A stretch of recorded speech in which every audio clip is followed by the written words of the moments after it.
আসসালামু আলাইকুম প্রিয় দর্শক, দেখছেন ইউসিবি টু দ্য পয়েন্ট। সাথে আছে আমি দীপ্তি চৌধুরী। চ্যানেল আয়ের পর্দায় যেখান থেকে রয়েছেন আপনাদের সকলকে সাদর আমন্ত্রণ জানাচ্ছি। দেশ জুড়ে আসলে নির্বাচনের হাওয়া বেশ জোরাসোরেই বইছে। বাংলাদেশের বিভিন্ন প্রান্তে এই নির্বাচনী কাজ নিয়ে কভার করতে গিয়ে আমি দেখেছি যে বিভিন্ন জায়গায় আসলে নির্বাচন একটা উৎসবে পরিণত হয়েছে এবং দীর্ঘদিন পরে মানুষ একটা উত্তেজনা বোধ করছে যে কে আসলে জয়ী হবে। নানান জায়গায় বিভিন্ন পরিস্থিতিতে কঠিন কম্পিটিশন হচ্ছে, কিছু জায়গায় আবার মানুষ বুঝতে পারছেন যে কে জিতবে। এরকম নানা কিছু নিয়ে আসলে নির্বাচনী প্রচারণা উত্তাপ ছড়াচ্ছে। আজকে টু দ্য পয়েন্টে আমরা আলোচনা করতে চাই উত্তপ্ত নির্বাচনী প্রচারণা এই বিষয়ে। আমাদের সঙ্গে দুজন অতিথি রয়েছেন। আমাদের সাথে রয়েছেন সমাজকর্মী এবং জুলাই অ্যাক্টিভিস্ট মেজর জামাল হায়দার, অবসরপ্রাপ্ত। স্বাগতম আপনাকে। ওয়ালাইকুম সালাম। আমাদের সাথে রয়েছেন ঢাকা 13 আসনের স্বতন্ত্র প্রার্থী হয়ে লড়ছেন যিনি, ঘুড়ি মার্কায়, শেখ রবিউল ইসলাম। স্বাগতম আপনাকে। ওয়ালাইকুম সালাম। শুরুতে কাকে দিয়ে শুরু করবো? আমরা মনে হয় প্রার্থীকে দিয়ে আমরা শুরু করি যে তারা আসলে কেমন উত্তাপ দেখছেন নির্বাচনী প্রচারণায়। শুরুতে জানতে চাই একটুখানি, ধরেন একটা দল যখন রিপ্রেজেন্ট করে কোনো একজন প্রার্থী, তখন তো সেই দলের ইমেজ, সেই দলের বক্তব্য, তার দলীয় নেতাকর্মী সকলে তাদের সাথে থাকেন। স্বতন্ত্রদের জন্য আসলে নির্বাচনী প্রচারণার ফিল্ডটা কেমন হয়? নিজের অভিজ্ঞতা এবং পাশাপাশি অন্য কিছু সবকিছু নিয়ে যদি বলেন। আমি এটা প্রথমবার আমার নির্বাচনে আসা। স্বতন্ত্রকে নিয়ে মাঠে যেই কাজগুলো আমরা করতেছি সেটা হলো যে আমাদের নিজস্ব কিছু যারা আমাদেরকে পছন্দ করে, আমাদের এলাকা ভিত্তিক, তারা আমাদের সাথে আছে। আর বড় বড় দলের সাথে যে প্রত্যেকটা ওয়ার্ড ইউনিটে যত জনগণ বা লোক, ওদের যেই সদস্য থাকে, তারা আসলে অনেক বড় করে অনেক কাজ করতে পারে, কিন্তু আমরা ছোট ছোট করে কাজ করার চেষ্টা করতেছি। ওকে, আপনার কেন মনে হলো যে স্বতন্ত্র আপনি দাঁড়াবেন? আপনার পোস্টারগুলোতে আমি দেখেছি ওই এলাকায় লেখা স্বতন্ত্র মানে গণতন্ত্র এবং স্বতন্ত্র মানে জনগণ, রাইট? জি। কেন মনে হলো যে আপনি স্বতন্ত্র নির্বাচন করবেন? আমি মনে করি যে বড় বড় দল যারা আছে, আসলে আমাদের 13 আসনে গত 30 থেকে 40 বছর আমি নিজেও ভোট দিয়েছি আগে, কোনো পরিবর্তন হয়নি। আর যদি বড় দলের সাথে আমি যাই আর যদি সংসদ নির্বাচিত হই, তাহলে আমি যখন কোনো কাজ করব, আমার এখানে আমার হাইকমান্ডের কথা শুনতে হবে।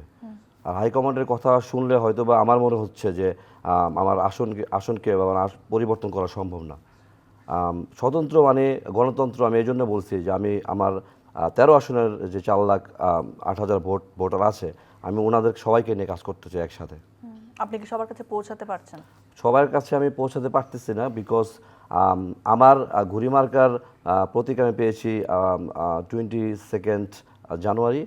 এই 17 বা 18 দিনের মধ্যে আমাদেরকে সবার কাছে যাওয়া সম্ভব হচ্ছে না, তবে আমরা ট্রাই করতেছি সবার কাছে যাওয়ার। ওকে, প্রচারণায় কোনো বাধা টাধা পান কিনা এটা জানতে চাইবো। তার আগে জামাল হায়দার, আপনার কাছে শুনতে চাই আমি, আপনি আসলে কি অবজার্ভ করছেন যে নির্বাচনী প্রচারণা যে অন্য যে কোনো সময়ের সাথে তুলনা করলে সেখানে কি ঝামেলা কম হচ্ছে না বেশি হচ্ছে? নির্বাচনকে আসলেই সত্যিকার অর্থে আমাদের কাঙ্ক্ষিত যে পরিবেশটা নিশ্চিত করার কথা আমরা ভেবেছি, কল্পনা করেছি, সেটা করতে পারছে কিনা? ধন্যবাদ চ্যানেল আইকে এই সুযোগ দেওয়ার জন্য। এবার নির্বাচন অন্য সববারের চেয়ে আলাদা, কারণ হচ্ছে স্বাধীনতার পর থেকে আমরা প্রধানত নির্বাচন মানেই হচ্ছে আওয়ামী লীগ এবং বিএনপি, ওটার ভাইবটাই একেবারে অন্য রকমের ছিল। এবার একটা অনেক আকাঙ্ক্ষার নির্বাচন, অনেক দিন নির্বাচন না হওয়া, এবং আমি বলবো যে গত 1.5 বছর ধরে সবাই চাচ্ছিল যে একটা গণতান্ত্রিক ধারায় বাংলাদেশ ফেরুক, এবং সেই নির্বাচনে জুলাইয়ে যারা পার্টিসিপেট করেছে, আমি বড় স্কেলে যদি বলি, তারা দুজনেই নির্বাচনের মাঠে, সাথে অন্যান্য ছোট দল।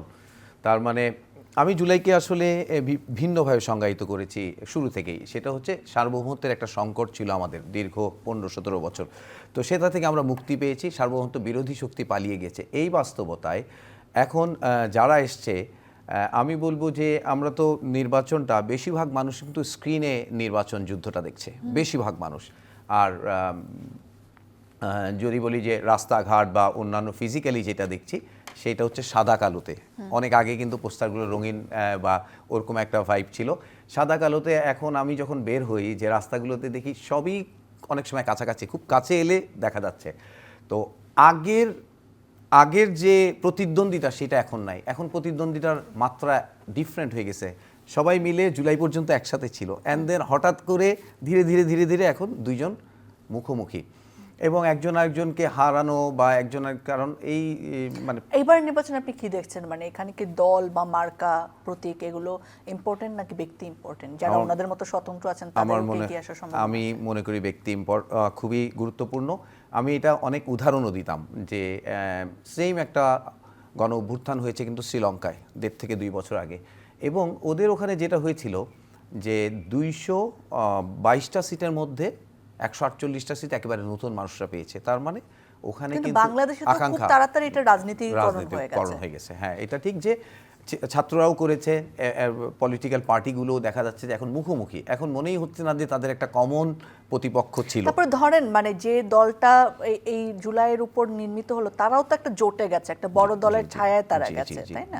তো সেই জায়গাটাকে আপনি কিভাবে ডিফাইন করবেন? ওকে, এটা একটা জটিল অঙ্কের মধ্যে ঢুকে গেছে সবাই মানে ওদের প্রত্যেকেরই কিছু প্লাস পয়েন্ট আছে, সেগুলো নিয়ে দৌড়াচ্ছে, আবার মাইনাস পয়েন্টকে আঘাত করছে। আমি দেখতে পাচ্ছি স্ক্রিনে তাদের কিছু প্লাস পয়েন্ট, মানে এখন আমরা তো সবই জানি যে এই যে ছাত্রদের এরা বিএনপির সাথে প্রচুর দিন ধরে কিন্তু নেগোশিয়েট করছে।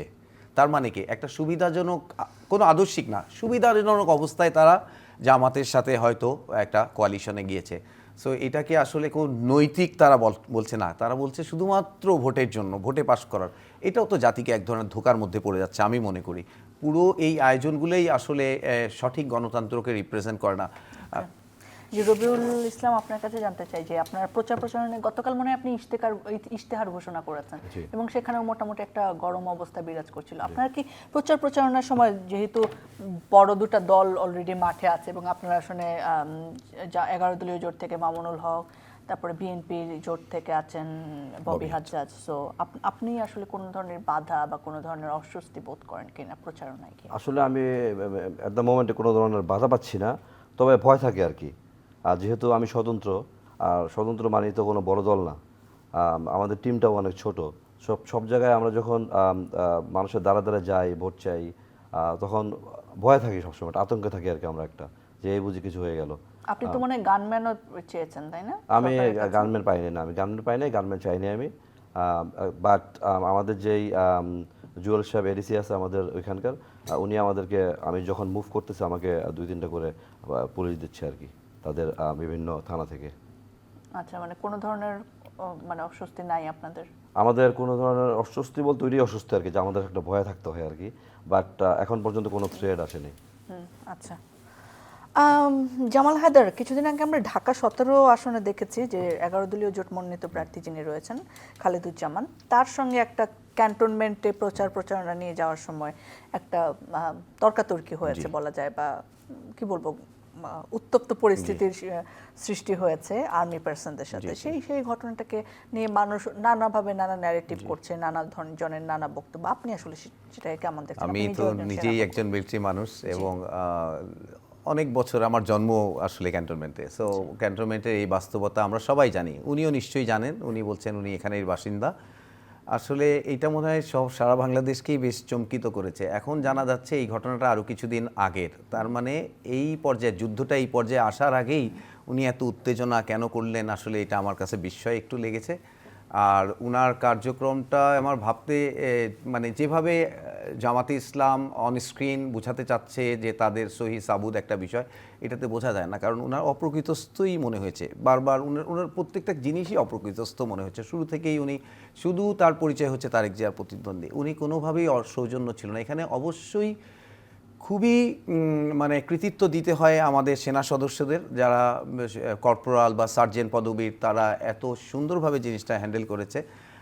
উনি কিন্তু গানম্যান নিয়েছে একজন না, 6 জন উনি গানম্যান ক্যারি করেন। এবং দেখার বিষয় যে উনি শুরু থেকেই একটা হাইপের মধ্যে নিজেই আছেন, তারেক জিয়া আসার পর থেকেই ওনার জিনিসগুলো দেখা যাচ্ছে।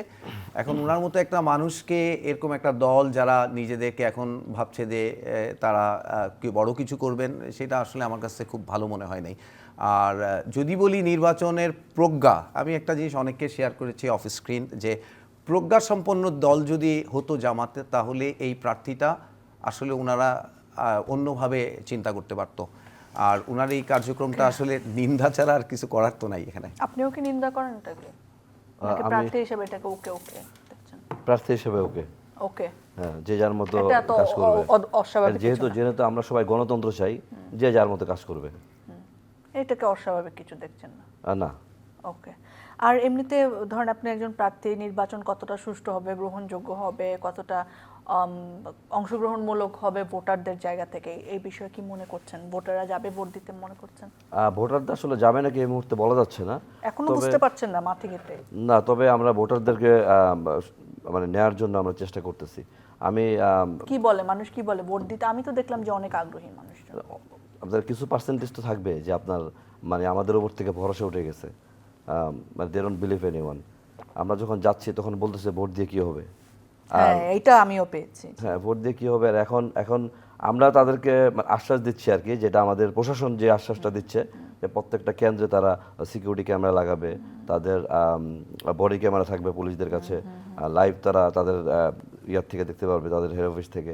সো আশ্বাস দিচ্ছে প্রশাসন আমাদের, ওই আশ্বাসটাই আমরা আসলে জনগণকে দিচ্ছি। ওকে। সেনাবাহিনীর ভূমিকা নির্বাচন সুষ্ঠু করতে বা পরিস্থিতি নিয়ন্ত্রণে রাখতে কেমন হবে মনে করছেন? অত্যন্ত গুরুত্বপূর্ণ হবে, কারণ হচ্ছে আমাদের পুলিশ যে বাহিনী সেটা সবচেয়ে বিধ্বস্ত হয়েছে জুলাইয়ের 5ই আগস্টের এবং পরবর্তীতে। তাদের মনোবল ফিরিয়ে আনার একটা বড় ব্যাপার। বাট আমি ব্যক্তিগতভাবে যেটা জানি যে বাংলাদেশ আনসার এই জায়গাটাতে অনেক অগ্রণী ভূমিকা এবার নিচ্ছে এবং তাদের আসলে আয়োজনটা বিশাল এবং ব্যাপক হচ্ছে। তো সেনাবাহিনীর বিষয়ে যেটা বলবো যে সেনাবাহিনী শুরু থেকেই মাঠে আছে আজকে 1.5 বছর। তো আলাদা করে আসলে নির্বাচনের জন্য তাদের মাঠে উপস্থিত নাই।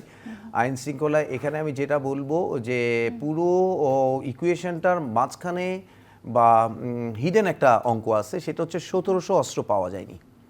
1700 অস্ত্র কিন্তু অটোমেটিক, তাও যদি স্বরাষ্ট্র উপদেষ্টা বলেছেন এগুলো ইউজড হবে না। না, এটা সুযোগ নাই। এটা এই ব্যথা আমাকে অনেকদিন ক্যারি করতে হবে। আমার শরীরের মধ্যে যদি একটা কাঁটা ঢুকে যায়, ওটাকে বের করতে না পারি, ওইটা একটা বিশাল কোথাও না রকমের কোথাও সমস্যা তো হবে। অস্ত্রগুলো আছে এবং তারা তো অবশ্যই আছে। সদ উদ্দেশ্যে নিশ্চয়ই না অস্ত্রগুলো না, লুট অস্ত্র করেনি। যাদের প্রজ্ঞা বেশি, যারা অনেক দূরে দেখতে পায়, কুটিল, তারা কিন্তু অস্ত্রগুলো ঠিকই তাদের জিম্মায় রয়েছে এবং তাদের জিনিসটা কিন্তু বোঝা যায় ইন এ সেন্স তাদের বডি ল্যাঙ্গুয়েজে মনে হয় যে তারা অনেক মানে পাওয়ার। এই তারা কারা? তারা আসলে যারা দেখাচ্ছে তারা, আপনি কাদের দেখতে পাচ্ছেন? আমি আমি আমি চিন্তা করি যে যারা আপনি 17 ঘটনাতে আপনি দেখবেন যে উনি কিন্তু একদম পাওয়ার দেখানোর মতো একটা জিনিস অনেক কথা বলেছেন, সেটা আমি গভীরভাবে চিন্তা করেছি কেন এরকম করতেছেন। নিশ্চয়ই তাদের মানে অস্ত্রগুলো ম্যাক্সিমাম ওরকম আইদার মানে যারা ফ্যাসিস্টের ওরা তো পালিয়ে গেছে, ওদের কাছে থাকা খুবই অস্বাভাবিক। বাট এখানে দুইটা দলের একটা কাছে আছে, যাদের আছে তাদের বডি ল্যাঙ্গুয়েজটা একটু ডিফারেন্ট। এবার ভোটের বাজারে ডিফারেন্ট। তারা ছোট দল হলেও কিন্তু বড় করে তারা দেখাচ্ছে যে আমাদের অনেক শক্তি। আপনারা শেরপুরে দেখেন, শেরপুরে কারা ছোট দল মানে একটু স্পষ্ট করে ছোট দল মানে যারা আমরা এতদিন দেখে আসছি যে না সেইভাবে ভোটের আমরা তো সংখ্যার ভিত্তিতে বলতে পারবো, অভিজ্ঞতার ভিত্তিতে বলতে পারবো। তো শেরপুরের ঘটনাটা আমরা যদি দেখি, শেরপুরে কিন্তু ঘটনাটা টিএনও ব্যাখ্যা করেছেন। ওখানে একজন মেজর ছিলেন, মেজর হাসান, বিএনপির পক্ষ থেকে। উনি কিন্তু আহত হয়েছেন, ফেসবুকে আমি ওনার স্ট্যাটাস দেখেছি। কিন্তু পুরো রাষ্ট্রময় এমনভাবে হয়েছে যে আক্রমণটা বিএনপি করেছে না, 6-7 ঘন্টা ধরে পাল্টাপাল্টি চলতেছিল। তো ওখানে কিন্তু খুবই জিদ করছিল জামাতের ক্যান্ডিডেটরা। ওদেরকে প্রশাসন বলছিল এই দুইটা রাস্তা দিয়ে সেফ চলে যান, উনি শুধুমাত্র ওই রাস্তা দিয়েই যেতে হবে যেখানে সংঘর্ষ হয়, সেটাই করেছে। এবং দুঃখজনকভাবে পরিণতিটা সারা বাংলাদেশকে বইতে হচ্ছে যে আমাদের একজন মানুষ হারিয়েছে নির্বাচনের জন্য, বিকজ এটা তো রেফারেন্স হয়ে থাকবে। তো সেই জায়গাটাতে বলবো যে আমি আমার বিবেচনায়, আমার নিরাপত্তা যতটুকু জ্ঞান আছে সেটাতে ডেফিনেটলি এই অস্ত্রগুলো আছে, মানে ভোটের মাঠেই আছে। এটা হয়তো ওয়াইল্ড কার্ড যদি না মানে খেলা হবে কখন আমি জানি না, বাট এটা একটা সমস্যা আমাদের জন্য। এটা আইন শৃঙ্খলা পরিস্থিতি। আর আর্মির কথা বলবো যে আর্মি ভীষণ ভাইটাল রোল প্লে করে। আমরা আর্মির থেকে যখন নাকি ভোটের মাঠে ডিউটি করতাম তখন এটা আমরা খুবই দেখেছি যে সহজেই যদি কোনো ধরনের সন্ত্রাসী মাফিয়া থাকে, যদি কেউ চায় অ্যাডামেন্টলি এটাকে ক্যাপচার করা যায়, এটাকে অ্যাপ্রিহেন্ড করা যায়, এটাকে নিয়ন্ত্রণ করা খুবই সম্ভব। আমরা 96 থেকে, যেমন আমার ব্যক্তিগত অভিজ্ঞতা হচ্ছে, আমি ধুনট এবং শেরপুরে ছিলাম তখন, মাত্র আওয়ামী লীগের গভর্নমেন্ট শেষ হয়েছে 96 থেকে 2001। দুই পাশেই দেখা গেছে যে বিশাল গ্যাং টাইপের ছিল, কিন্তু আর্মির কারণে ওখানে খুবই সুষ্ঠু ভোট হয়েছে। ইভেন আর্মির গাড়িতে ককটেলও মেরেছে, এরকমও দেখা গেছে। কিন্তু আর্মি চাইলে এগুলো সেটেল করতে পারে। জি। ওকে, শেখ রবিউল ইসলাম, আপনারা তো প্রচারণায় নামেন রাস্তায়, মানে এইবারের প্রচারণায় আমরা দেখতে পাচ্ছি ডিজিটালাইজেশন একটা বড় ভূমিকা রাখবে এবং আরো অনেক জায়গায় আসলে আগের মতো করে প্রচারণা নিশ্চয়ই মানুষকে ছুতে পারে না। আপনি কি মনে করেন যে এইবার প্রচারণায় বা মানুষের কাছে যাওয়ায় কোন জিনিসগুলো গুরুত্বপূর্ণ ভূমিকা রাখবে? মানুষ চায় যে তার প্রার্থীকে দেখতে, আর যেহেতু আমরা স্বতন্ত্র, মানুষ বেশি চায় আর কি, সাধারণ মানুষ চাচ্ছে যে স্বতন্ত্র আমার কাছে কেন আসতেছে না। তো আমার টিম কয়েকজন যারা কাজ করতেছে তারা প্রতিদিন এসে বলতেছে যে আমাকে ওই এলাকায় যেতে হবে, প্রার্থীকে দেখতে চাচ্ছে। এখন এই 17-18 দিনের মধ্যে বারবার বলি যে আমার আসলে সব জায়গায় যাওয়া তো সম্ভব না, তবে আমি ট্রাই করতে যাওয়ার জন্য। আর আমাদের যে ডিজিটালাইজেশন, যে আমাদের যে আপনি ছাড়াও ধরেন সবার বেলায় আপনি কি মনে করেন কোন জিনিসটা ভোটারকে বেশি আকৃষ্ট করবে এবার প্রচারণায়? এবার আসলে বোঝা যাচ্ছে না, খুব কঠিন ব্যাপার। এবার মানুষের মন বোঝা খুব কঠিন, কারণ মানুষ বলতেছে যে সবাই হাসি মুখে তো আমাকে বরণ করতেছে, এখন আমি তো বলতে পারতেছি না সে কি আমাকে ভোটটা আসলে দিবে নাকি। সো মানুষ সালাম দিচ্ছে, আমাকে বুকে টেনে নিচ্ছে, আমিও নিচ্ছি, তারা তো বুঝতেছে না, কারণ বরাবর এখানে আর মানুষের মধ্যে আপনার আপনার কি মনে হয় এটা আপনার অভিজ্ঞতা কমের কারণে আপনি বুঝতে পারছেন না? অন্য যে কোনো দল হয়তো বুঝে যেত, এরকম মনে হয়? আমার মনে হচ্ছে না যে কোনো দলই, মানে এটা তো আসলে ম্যাজিক না যে কোনো দলই রাত্রেবেলা গিয়ে ম্যাজিক করে দেখতে পারবে। এটা বোঝা খুব টাফ। যদি টাফ না হইতো তাহলে আপনার বড় দল এখন ঘুমায় থাকতো যে আমি ভোট পেয়ে গেছি, অসুবিধা না, আমি অলরেডি জিতে গেছি। তো মানুষ কিভাবে আসলে নিশ্চিত হয় যে এত% আমি নিশ্চিত আমি জিতবো? এটা পার্সেন্টেজের যে ব্যাপারটা, আমি বলবো সোশ্যাল মিডিয়া এবং আমাদের জার্নালিস্ট ভাইয়েরা কিছু কিছু চ্যানেল আছে, সেখানে আমাদের অনেক কিছু তারা করতেছে, প্রকাশ করতেছে। বাট পার্সেন্টেজের ব্যাপারটা আমার মনে হয় না যে কোনো প্রার্থী এখানে পার্সেন্টেজের ব্যাপার বুঝতে পারবে। যদি কেউ কোনো প্রার্থী পার্সেন্টেজের ব্যাপারটা বুঝতে পারে তাহলে তো হয়েই গেল যে আমি এখান থেকে জিতে গেলাম, আর কি আমার কাজটা কম করতে হবে, তাহলে এত কষ্ট করতে হতো না। ভোর 5টার সময় ঘুম থেকে উঠে রাত 2টার সময় ঘুমায়, 4 ঘন্টা ঘুমায়, আবার কাজে নামতো না কেউ ফিল্ডে। ওকে, শেষ প্রশ্ন মেজর জামাল হায়দার, কি মনে করছেন যে নির্বাচন কতটা প্রতিদ্বন্দ্বিতাপূর্ণ, কতটা সুষ্ঠু, কতটা নিরাপদ হবে ভোটারদের জন্য? আমি আশাবাদী খুবই আনন্দঘন পরিবেশে হবে। যা হচ্ছে এটা হচ্ছে, আমি স্ক্রিনে একটু ডিফারেন্ট মনে হচ্ছে, বাট মাঠে, আমি তো ঢাকা যেই জায়গাটাতে বসবাস করি বা আশেপাশে, এখন পর্যন্ত অলিতে গলিতে আমার মনে হয় ভায়োলেন্স যে সিস্টেম, আগের ভোটগুলোতে যেটা হতো যে ক্যাডার কিছু আসতো, তারা ভায়োলেন্সের মতো একটা মহড়া দিত, এই জিনিসটা কিন্তু এবার অনুপস্থিত। সেটা একটা ভালো জিনিস, বাট এটা অনেক ভালো করতে পারতো রাজনীতিবিদরা, দলগুলো যদি আর একটু জুলাইকে ধারণ করতে পারতো। আসলে এখন জুলাই ধারণটা কম হয়ে গেছে। আমি যেহেতু জুলাই পার্টিসিপেট, আমি জুলাইকেই বেশি চিন্তা করি যে দুইটাই সার্বভৌমত্বের পক্ষের শক্তি, তাদের উচিত ছিল হাতে হাতে যাওয়া, না হলে কিন্তু সার্বভৌমত্ব বিরোধী শক্তিরা আবার চলে হাতে আসবে। হাতে আর কিভাবে? ধরেন একটা নির্বাচনের মাঠ তো একটা প্রতিযোগিতা হবে এবং তাকে একজন একজনকে বলতেই হবে যে I am better than definitely. So এই জায়গায় কিভাবে এই আসলে জায়গাটাতে হাতে হাত রাখা যেত? আমি এটা বলি, এখানে কিছু কাজ হয়, সেটা হচ্ছে box below the belt. Box below the belt হচ্ছে, সেটা হচ্ছে মনে করেন যে ইচ্ছা করে মনে করেন আক্রমণ করছে, ছোট ছোট নেতা দিয়ে বড় নেতাকে মানে উত্তেজিত করার মতো খুব কৌশলে এই কাজগুলো করা হচ্ছে, যেগুলো পরিবেশ নষ্ট হয়ে যাচ্ছে। স্ক্রিনে মানুষের উত্তেজনা বাড়ছে আননেসারিলি, এটার দরকার নাই। বিকজ আমাদেরকে হ্যান্ড টু হ্যান্ড এই নির্বাচনটা পার হয়ে সবাই মিলে যদি না কাজ করি, আবার 54 বছরের গল্পটাই আসবে। তো এটা আমি আসলে সহ্য করতে পারি না। আমি এই জন্য প্রোগ্রেসিভ এবং খুবই ফরওয়ার্ড লুকিং থাকি যে দুইজন কিভাবে একসাথে যেতে হবে। দুইজন না, এটা একটা নেতৃত্ব, বিকজ এই সময় আর আমাদের জীবনে আসবে না। এই সময়টা হচ্ছে এমন সময় যখন বাংলাদেশে তারুণ্য অনেক বেশি। এই সময়টা আসলে শতাব্দীতে একবার দুইবার আসে বা আসে না, যাদের দেশে আসে সেই দেশটা তখন উঠে যায় যদি সঠিক নেতৃত্ব থাকে। তো আমার মনে হয় যে স্পেকুলেশনের জায়গায় থাকবে, বিকজ ভোট যিনি দিবেন তিনি কতটা কানেক্ট হয়েছেন এটা হচ্ছে ব্যাপার। আমরা হয়তো চিন্তা করতেছি যে ফেসবুক দেখে কিছু করবে না, সিদ্ধান্ত আসলে নিয়ে নিবে, আবার অনেকে আবেগে নিবে, এত বছর অমুককে দিছি অনেকেই দিব। আমি দেখি কি মনে হয় আসলে কোন দিকে যাবে, কোন পাল্লা ভারী হবে? এই পাল্লা দাঁড়িপাল্লা না, অন্য পাল্লা বলছি। তো এই পাল্লার দাঁড়িপাল্লা, এটা তো আমি ছাড়া বহু মানুষ গবেষণা করছে বিভিন্ন অ্যাঙ্গেল থেকে। আমি লেমেনলি বুঝি যে দুইটার অ্যাসেসমেন্টটা এরকম, বিএনপির কাছে 5টা জিনিস আছে, আর জামাতের কাছে যেমন বিএনপি 5টা জিনিস হচ্ছে, তারা স্বাধীনতার গল্পটা তারা বলতে পারে, সার্বভৌমত্বে তাদের একটা বড় স্ট্রাগল আছে, খালেদা জিয়া, শহীদ জিয়া বা ওনাদের একটা স্ট্রাগল আছে, দেন ওনাদের রাষ্ট্র পরিচালনার অভিজ্ঞতা আছে 3-4 বার, অ্যান্ড দেন ওনাদের একটা আস্থা আছে, জনগণের অনেক বছরের একটা আস্থা আছে। আপনার কি মনে হয় না যে রাষ্ট্র পরিচালনার অভিজ্ঞতায় কোন কোন ক্ষেত্রে তাদের আবার নেগেটিভও হয়ে অবশ্যই, যাবে? কিন্তু স্টিল রাষ্ট্রযন্ত্র চালানোর অভিজ্ঞতাটা বিশাল ব্যাপার। বিষয় এটা মেকানিজমটা অনেক জটিল, এবং সেটা কিন্তু খুবই বোঝা গেছে হচ্ছে গত ইন্টারিম পিরিয়ডে ওনারা কিন্তু চালাতে পারেন নাই। ওনারা হয়তো থার্ড পার্টি পার্সনের মতো, ওনাদের জুলাইয়ের কিন্তু কোনো স্টেক সেভাবে নাই। তারপরে ওনাদেরকে দায়িত্ব দিয়েছে ছাত্র জনতা, কিন্তু ওনারা কিন্তু সাকসেসফুলি চালাতে পারেন নাই। ওনারা মানে এই টিম এইটা মানে আপনি কি জামাত এবং ইন্টারিম গভর্নমেন্ট এক টিম না ধরছেন? না না না, অবশ্যই না। ইন্টারিম গভর্নমেন্ট হচ্ছে as a third party, like আমরা জুলাইয়ের মধ্যে ছিলাম, ছাত্ররা যারা নেতৃত্ব দিয়েছে তারা রিলাই করেছে যে ইউনূস সরকার একটা ভালো গভর্নমেন্ট ক্রিয়েট করবেন, বাট এটা আলটিমেটলি তো আমাদেরকে অনেক দূরে। আর আলটিমেটলি কি হয়েছে, আমলারাই চালিয়েছে, সত্যিকার অর্থে আমলাদের হাতেই ছিল।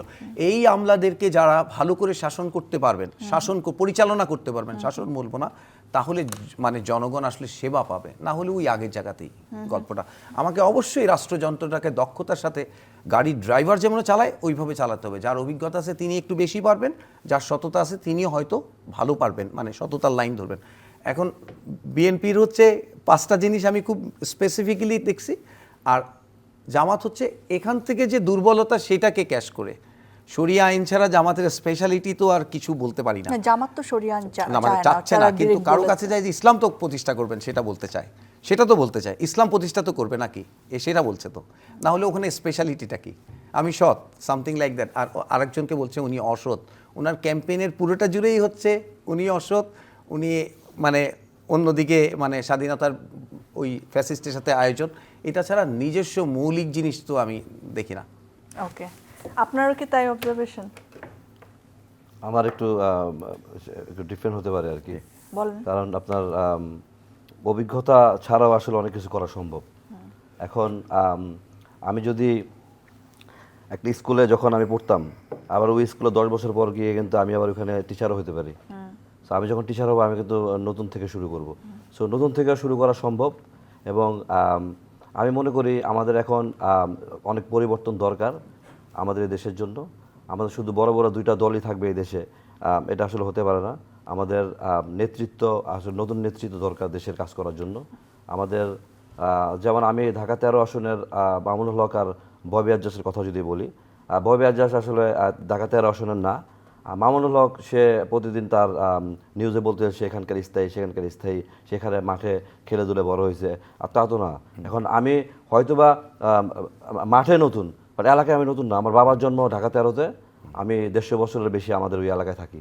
সো আমি মনে করি আমাদের যেই এই বড় 2জন ক্যান্ডিডেট আছে, আমি তাদের সাথে তাদের মিডিলে আমি কাজ করার চেষ্টা করতেছি যতটুকু পারতেছি। অনেক ধন্যবাদ আপনারা দুজনকে। ধন্যবাদ প্রিয় দর্শক, আপনারা যারা সঙ্গে ছিলেন। আজকের মতো আয়োজন শেষ করতে চাই। নির্বাচনের প্রচারণা, নির্বাচনের প্রার্থী, ভোটার সকলের কথা, আলোচনা, সমালোচনা সবকিছু নিয়ে আবার হাজির হব টু দ্য পয়েন্টে। ভালো থাকুন, সুস্থ থাকুন, বিদায়।